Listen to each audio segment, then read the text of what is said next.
Microsoft just had their most recent earnings call, and it looks like Xbox is doing very well.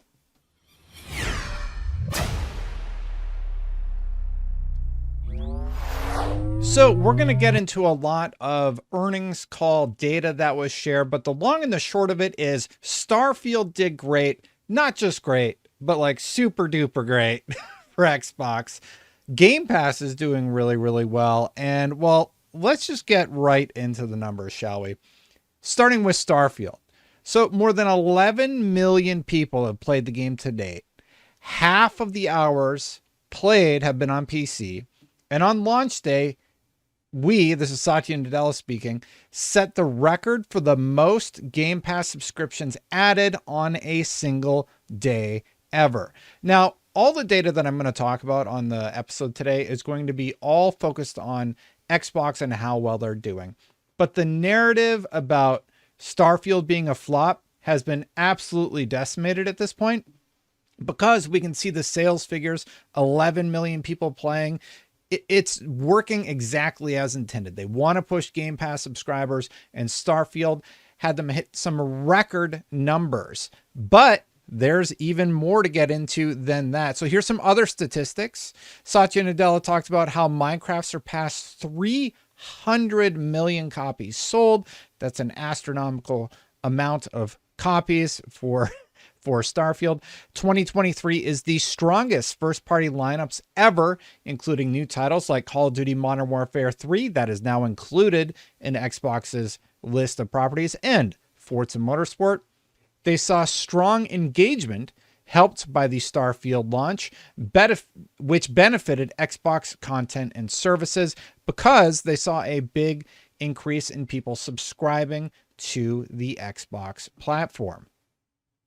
There was also revenue that was increased 9% and 8% in constant currency ahead of expectations, driven by better than expected subscriber growth in Xbox Game Pass, as well as first-party content primarily due to the Starfield launch. Now, all of that is from the earnings call today, and what an impressive suite of numbers for Xbox to be touting.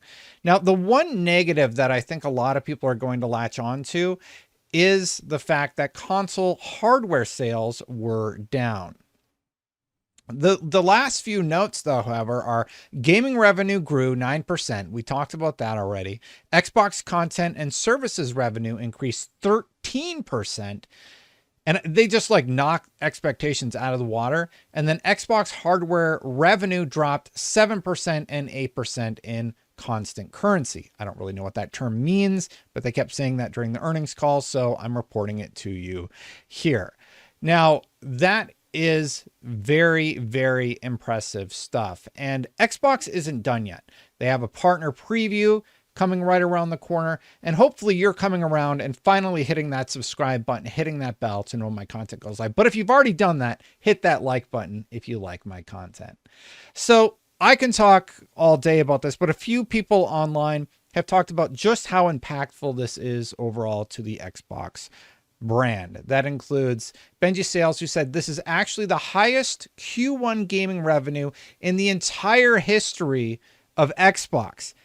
It's the best they've ever done in a Q1 in the history of their business. So they are very quickly recouping any sort of investment from buying Activision Blizzard by putting that right back into the business, which is what you do when you buy something. And Dina Bass also said the Activision acquisition has given Microsoft 13 different video game franchises worth $1 billion or more. That's according to Satya Nadella during the earnings call.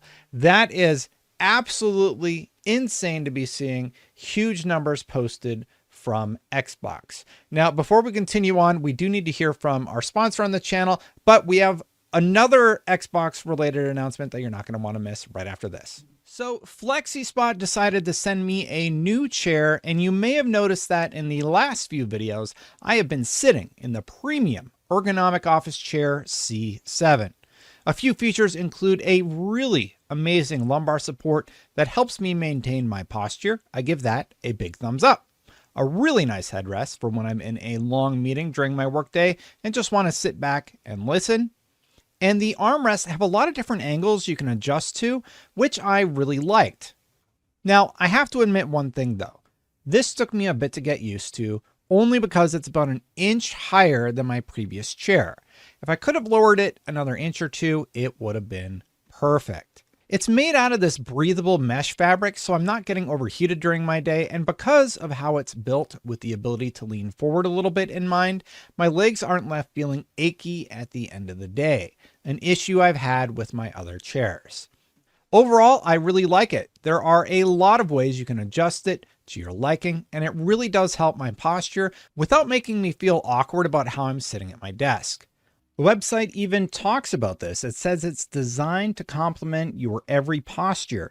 The C7 series features patented adjustable lumbar support precisely tailored to your spine's natural motion with synchronized adjustments in the backrest, seat, and headrest. I am incredibly picky about my chair, and I'm happy to say that I did like the FlexiSpot more than I expected.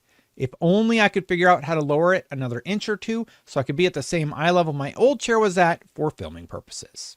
That's really it. If you're interested in a new chair, I've linked to them in the description below and you can get your own. And thank you so much to FlexiSpot for sponsoring this video and sending it over. Big thank you to FlexiSpot for the sponsorship. Now, back to the news. Now, if you're not excited about October, you should be, because you already got Forza Motorsport on Xbox Game Pass if you're a Game Pass subscriber. You're getting City Skylines 2, and they announced that Dead Space is on the way. But this week, there is another thing happening that we absolutely must talk about, and that is this Xbox Partner Preview. Now, I wouldn't get overhyped, because I read this to be Xbox's answer to what Sony has been doing for a long time now, and that's using it as an opportunity to talk about their partners in the space. Xbox Partner Preview, see what's next from our incredible third-party publishing partners. We are delighted to announce our next broadcast event, Xbox Partner Preview, and they're going to be talking about Ryu Ga Gotoku Studio, Remedy Entertainment, and Studio Wildcard, and others, with more than 20 minutes of trailers and new gameplay footage. That will be happening tomorrow. If you're watching this, it will be actually probably happening right around the time that this video comes out. So be sure you're checking it out over on IGN.com if you want to see the reaction episode of Unlocked. And it says you can expect Like a Dragon Infinite Wealth, Alan Wake 2, Ark Survival Ascended, and Dungeons of Hinterberg. So that's really, really exciting. And if you're an Xbox fan, you're not going to want to miss that episode. Now, unfortunately, I do have some layoff news on the Sony PlayStation front. Post posted the following. He said, layoffs quietly happening at PlayStation. Hope they can land somewhere else. What is going on in PlayStation? And Eurogamer is reporting that PlayStation layoffs have hit Dreams developer Media Molecule. Now, I just have to say that this last year, unfortunately, especially going near the end of the year, going into Q1 2024, layoffs have been rampant across the industry, and it's been really, really unfortunate. And I do wish everybody at Media Molecule the best. If you haven't been paying attention, Dreams is an amazing piece of software that allows many people to just make full-on games, and PlayStation just decided not to back that service, unfortunately. And it looks like they are winding down not only the servers, which they've talked about how those games will be able to be preserved, but the game Dreams will be shut down. And it looks like now they're downsizing that studio. Really unfortunate. It's just yet another story in a long string of stories about layoffs at Epic, layoffs basically everywhere in the industry right now. But more on that in another episode. It's a very important topic I want to handle right. Thank you so much for watching. If you like my content, hit that subscribe button, hit that bell to know when it goes live. Thank you so much for watching. Thank you so much to the members for supporting this channel. I really appreciate it. If you want to become a member, hit that join button right on the bottom down there. You get access to all these episodes without any ads. Thank you so much. I'm going to get out of here. Before I go, check out the video I made last time. It's right here, usually, and I'll see you for the next one. Bye for now, everybody.